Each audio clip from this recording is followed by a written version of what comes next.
Halo Sobat Brimbo, kembali lagi bersama kami, tim Briket Bambu. Di sini kami akan memaparkan hasil diskusi mengenai market opportunity Take Home Exercise Bootcamp 2. Let's check it out.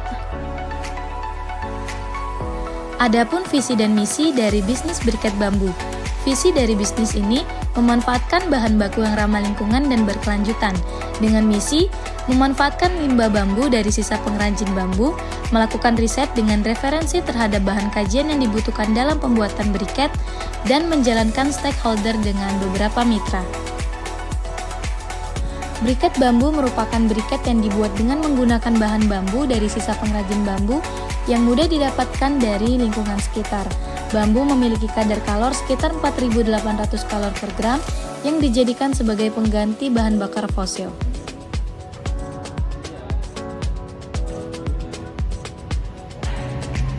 Mengenai potensi bambu, di Indonesia diperkirakan memiliki sekitar 1 juta hektar tanaman bambu.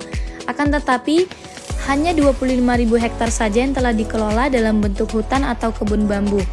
Untuk di Provinsi Lampung sendiri telah dilakukan kegiatan pembibitan tanaman khususnya di Kabupaten Pringsewu dengan tujuan agar bambu tetap lestari. Briket sebagai sumber energi bahan bakar memiliki kriteria yang diinginkan oleh pelanggan, seperti daya bakar yang lama, tidak menimbulkan abu, dan juga memiliki harga yang murah. Terdapat beberapa hal yang perlu ditingkatkan dari bahan bakar briket. Yang pertama, pemilihan bahan baku yang berkualitas dapat meningkatkan kualitas briket. Pengoptimalan proses pembuatan briket agar briket memiliki kepadatan yang tinggi dan kelembaban yang rendah. Meningkatkan kesadaran dan memberikan edukasi kepada masyarakat, serta melakukan penelitian dan pengembangan untuk meningkatkan teknologi pembuatan briket yang ramah lingkungan. Terdapat beberapa perbandingan antara penjual arang dan penjual briket. Penjual arang biasanya menyediakan dan menjual arang mentah, sedangkan penjual briket menjual produk yang telah diproses sebelumnya. Penjual arang seringkali menawarkan berbagai jenis arang dengan berbagai variasi, kualitas, dan ukuran. Sedangkan penjual briket cenderung menyediakan briket yang seragam, baik ukuran maupun kualitas. Karena proses produksi arang yang lebih sederhana, arang cenderung lebih murah dibandingkan briket. Kenapa harus membeli bahan bakar briket? Briket memiliki harga yang terjangkau dengan kualitas yang baik, tidak memiliki banyak asap dan abu, efisiensi energi, karena briket mengandung energi yang tinggi dan dapat menghasilkan panas yang cukup besar sehingga tahan lama, serta ramah lingkungan, karena terbuat dari limbah sehingga dapat mengurangi limbah dan emisi karbon dioksida. Kita dapat mengetahui bahan bakar briket melalui internet, media sosial, direktori bisnis, toko bahan bakar dan peralatan rumah tangga, rekomendasi orang sekitar, dan juga pameran dagang. Ditinjau dari perlunya kesadaran mengurangi emisi karbon, pertumbuhan sektor industri, fluktuasi harga energi yang meningkat, kebijakan pemerintah yang mendukung penggunaan energi bersih, serta hampir semua wilayah ataupun daerah memiliki UMKM yang berfokus pada bidang makanan yang mengandalkan bahan bakar. Tentunya bahan bakar yang dibutuhkan harus memiliki spesifikasi yang ramah lingkungan, tahan lama, serta memiliki harga jual yang murah. Berdasarkan peninjauan tersebut, briket bambu memiliki peluang dan dapat diandalkan untuk memenuhi kebutuhan dan permintaan pasar. Warung kayu, dia 80, cuma nggak tahan lama. Banyak juga. Warung-warung itu panas benar, cuma kelihatan mati, cuma panas. Udah pernah coba gunain briket? Belum.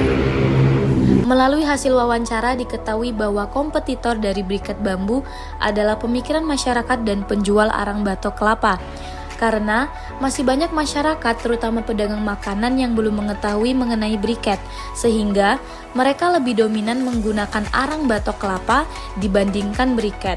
Dengan demikian, diperlukannya suatu kegiatan untuk mengenalkan briket bambu secara detail. Sebelum memulai bisnis, perlu dilakukannya suatu pertimbangan faktor eksternal. Hal ini juga berlaku bagi briket bambu yang melakukan pertimbangan faktor eksternal baik dari sisi sosial, teknologi, ekonomi, dan ekologi. Dari sisi sosial, diperhatikan mengenai permintaan pasar, kebijakan pemerintah, persaingan industri, kesadaran lingkungan, norma dan nilai sosial, serta perubahan sosial. Dari sisi teknologi, dilakukan pertimbangan mengenai inovasi dan produksi, alat untuk proses pengolahan, pemasaran dan penjualan online, sistem manajemen bisnis, riset dan pengembangan, serta automatisasi dan otomatisasi. Dari sisi ekonomi dipertimbangkan mengenai kondisi ekonomi makro, pendapatan konsumen, harga bahan baku, kebijakan fiskal dan moneter, infrastruktur dan transportasi, serta kestabilan politik. Sedangkan dari sisi ekologi dipertimbangkan mengenai keberlanjutan, peraturan lingkungan, minat konsumen terhadap lingkungan, sumber bahan baku, daur ulang dan pengelolaan limbah, serta inovasi teknologi hijau. Pemasaran briket bambu dilakukan baik secara online maupun offline. Secara online melalui sosial media seperti Instagram, Facebook, Shopee, Tokopedia, dan juga WhatsApp.